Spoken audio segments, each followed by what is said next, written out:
Warahmatullahi wabarakatuh. Nah, pada saat kita masuk, kita akan disuguhkan dengan bagaimana terjadinya proses bumi ini tercipta. Nah, di sini ada dibahas dengan gambar-gambar 3 dimensi. Nah, dapat disaksikan juga. Nah, di sini juga ada pembentukan alam semesta dan planet bumi. Prosesnya dijelaskan secara gambar. Ini ada pecah-pecahan dari meteorit yang jatuh ke bumi. Salah satunya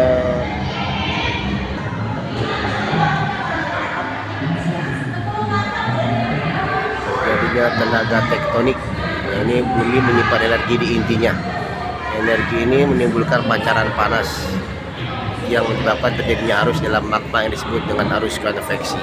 Dijelaskan bagaimana terjadinya tenaga tektonik dari dalam bumi. Nah, di sini sudah ada mengenai tenaga tektonik. Tenaga tektonik merupakan penyebab terjadinya pergerakan lempeng.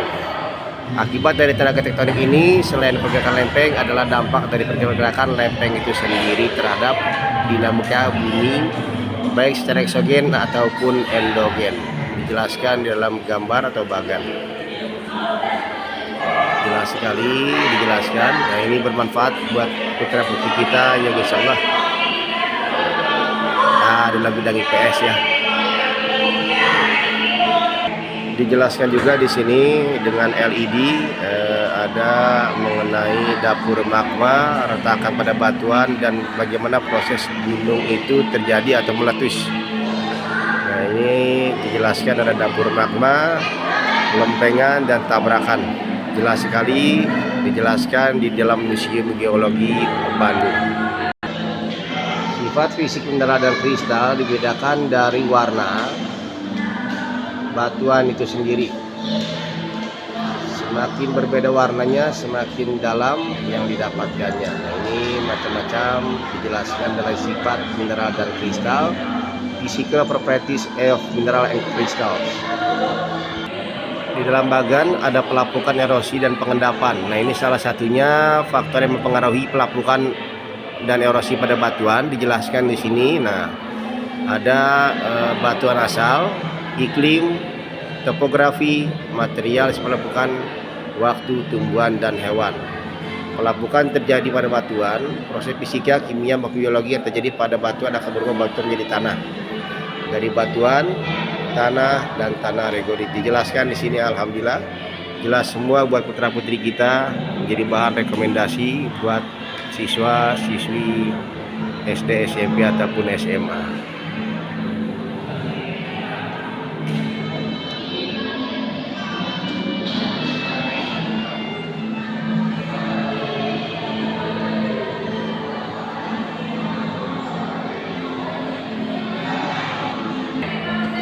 Nah, ini adalah salah satu gambaran bentukan dari batu gamping. Rongga dari batu gamping tersebut terjadi pada akibat pelarutan. Nah, ini didapatkan dari Wonogiri, Jawa Tengah. Batu gamping ini bisa dilihat sangat jelas sekali. Rongga-rongga terjadi akibat pelarutan.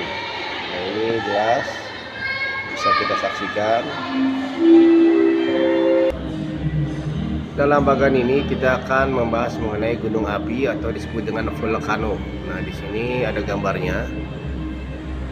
Dalam gunung api atau disebut juga gunung berapi, itu bukit atau gunung yang mempunyai lubang kepundan sebagai tempat keluarnya magma atau gas ke permukaan bumi. Nah, ini Indonesia memiliki 127 gunung aktif atau 13% dari gunung api aktif di dunia. Nah, ini jelas sekali dari mulai mekanisme erupsi. Dijelaskan di sini dari bawah kita bisa lihat. Nah, ini di bawahnya dapur magma.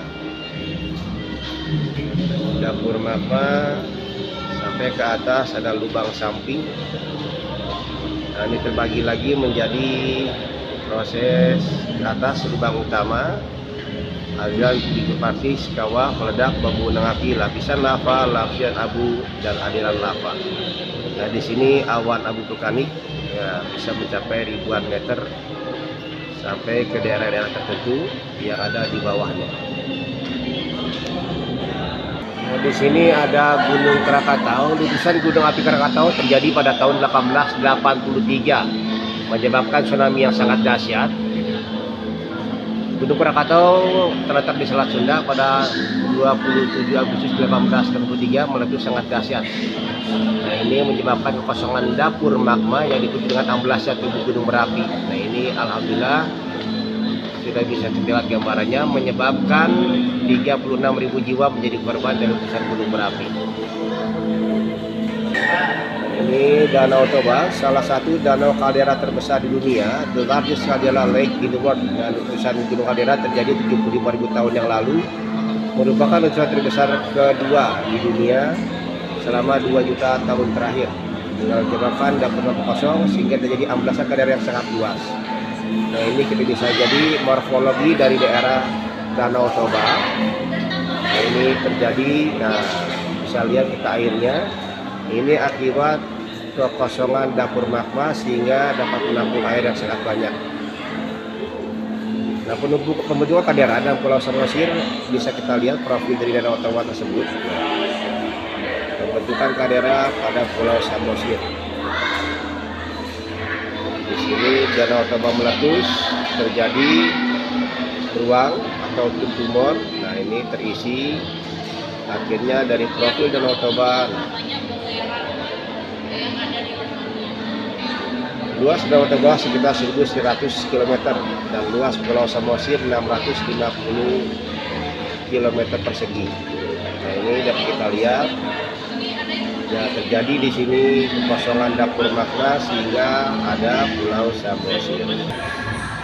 Nah, ini dapat kita lihat mengenai sesar Lembang, membentang dari timur sampai ke barat sepanjang 22 km, mulai dari Palasari hingga Cisarua. Nah, bergerak di daerah Bandung Barat. Sesar aktif ini bergerak 6 mm per tahun. Sisi utaranya turun dengan gawir sesarnya semakin tinggi ke arah timur. Apabila terjadi gempa, 7 skala Richter dapat terpacu. Gempa akan bukan dirasakan hanya sepanjang sesar Lembang, gelombangnya akan sampai cekungan Bandung semula.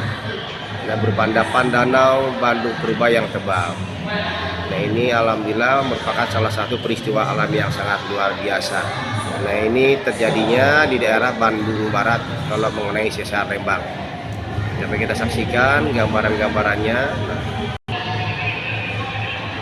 ini Gunung Batu Sesar Lembang merupakan secara morfologi diekspresikan berupa gawir dengan dinding gawir menghadap ke arah utara. Sesar ini memiliki bentuk retakan tektonik memanjang lebih dari 22 km dari Palasari sampai dengan Cisarua, Bandung Barat.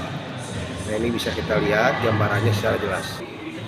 Salah satu tokoh dari tokoh geologi adalah salah satunya Bapak Raden Saleh. Nah, ini lahir 1814 sampai dengan 1880. Nah, beliau adalah salah satu putra bangsa, pelukis terkenal dan pionir paleontologi.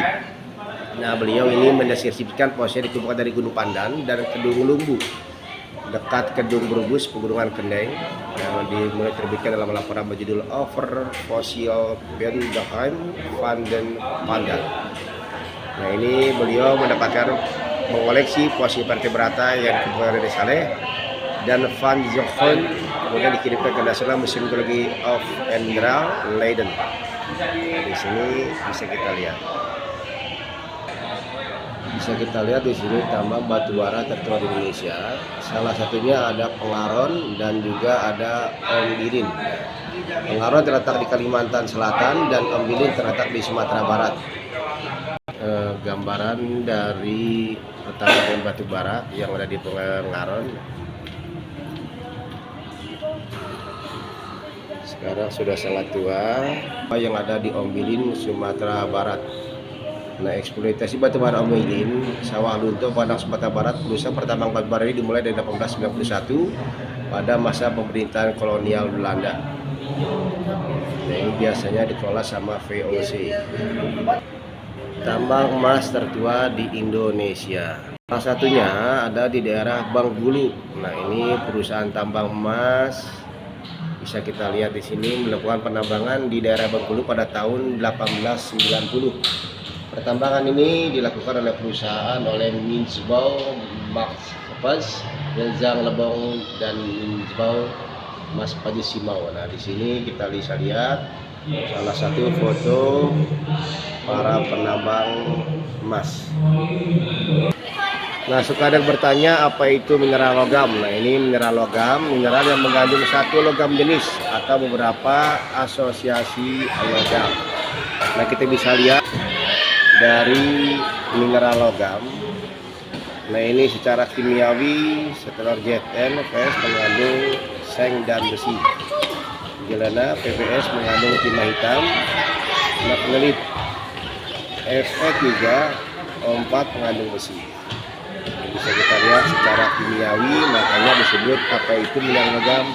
Terjawab, mineral yang mengandung sejenis logam atau beberapa asosiasi logam. Ini kita bisa lihat mineral logam penting di Indonesia. Nah, ada emas, perak, dan tembaga. Keberadaan mineral emas, logam, perak, dan tembaga ini tipe pertama pada disebut dengan tipe tembaga porfiri. Terdapat di bagian timur dari busur Sunda Banda di bagian tengah busur Papua. Nah, ini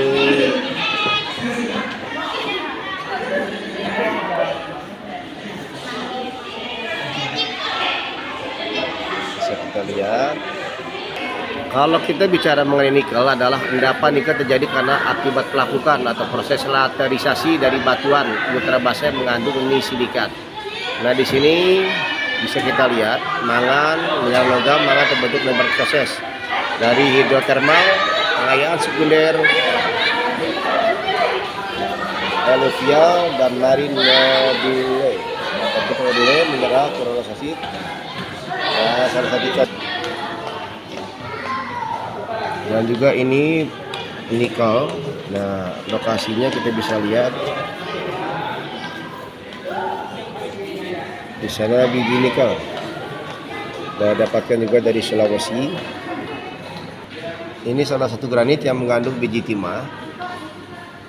Didapatkan di daerah Bangka, daerah Sumatera.